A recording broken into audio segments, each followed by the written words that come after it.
Bienvenidos a nuestro podcast La transmisión de textos en base a Morocho Gallo. Soy David Ortiz. Y yo soy Laura Hernández. En esta ocasión vamos a contarles un poco acerca de la transmisión de textos en la antigüedad, según nuestro magnífico autor Morocho Gallo, quien fue además un filólogo griego que escribió varios artículos, textos e investigaciones. Pero antes, ¿qué es la crítica textual? Es un análisis que exclusivamente se hace desde el griego, el hebreo o el arameo, y que trabaja sobre textos originales, comparando manuscritos para, de esa manera, llegar al texto más cercano, es decir, el que directamente publicó el autor. La crítica textual está necesariamente vinculada a los datos concretos y a una consideración histórica y evolutiva de la misma, o sea, la filología por excelencia.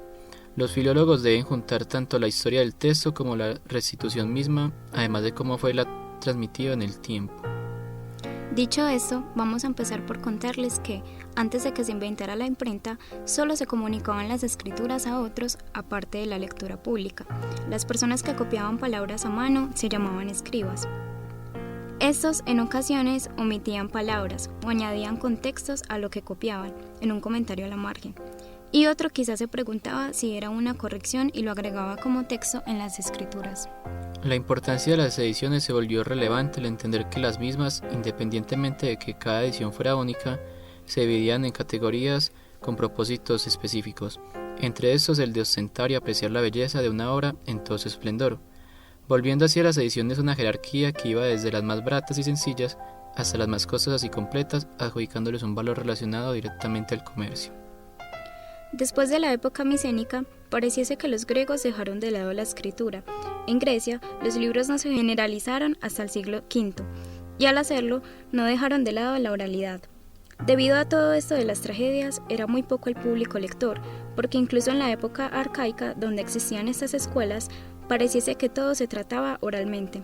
Pero el desarrollo y difusión del libro a partir de la época de Pericles hizo caer en el olvido la oralidad.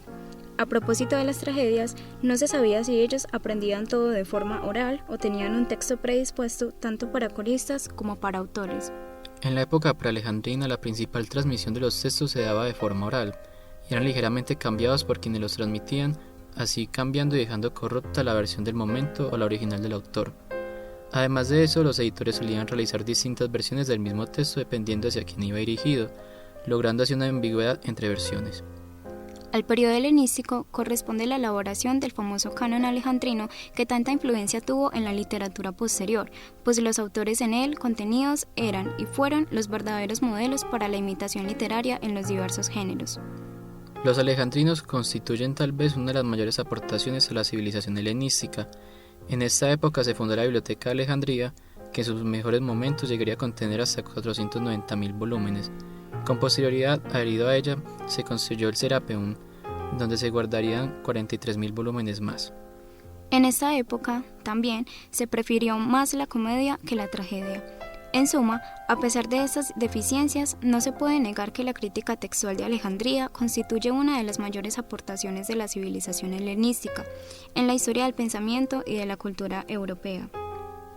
En la época imperial romana, la transmisión de textos se daba mediante el intercambio de libros y las notas de los autores, las cuales eran entregadas a un amigo o persona cercana al autor para su corrección y posteriormente su publicación. Cabe destacar que a veces estas eran publicadas cuando el autor fallecía o sin su consentimiento. También se hicieron numerosas reediciones basadas en las alejandrinas. La mayor parte de los papiros pertenecen a ediciones económicas destinadas al comercio o bien son copias privadas con destino a las bibliotecas de los ricos. Como podemos ver, la historia de la transmisión de textos y el estudio de los procedimientos de la filología de época helenística e imperial nos han demostrado el cuidado con que se hicieron las recensiones de los autores clásicos durante estos periodos. Tales ediciones fueron reconocidas como norma y en la mayoría de los casos se nos han transmitido fielmente hasta muy avanzada la Edad Media. Muchas gracias por escuchar nuestro podcast.